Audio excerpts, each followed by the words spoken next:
మహారాజు తానే సమిధల్లె మారి నిలువెల్లా వెలిగెరా.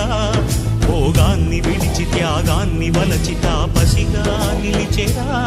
జనక్షేమమే తన సంకల్పముగా, తన ఊపిరి హోమజ్వాలలుగా, స్వర్గాన్నే శాసించెనురా, అమృతమును ఆహ్వానించెనురా. జాడతో ఈ వేళ జన జీవితాలు చిగురించేలా, కాలసీమలో ఈ వేళ రతనాల ధారలే కురిసేలా. కల్లు కల్లు మని సిరిమూవల్లే చినుకే చేరగా, జల్లు జల్లు మని పులకింతల్లో పుడమే పాడగా, హరివిల్లు ఎత్తి కరిమబ్బు వాన బాణాలే వేయని, నిలువెల్ల మనసు వడగళ్ళు తాకి కడగళ్ళే తీర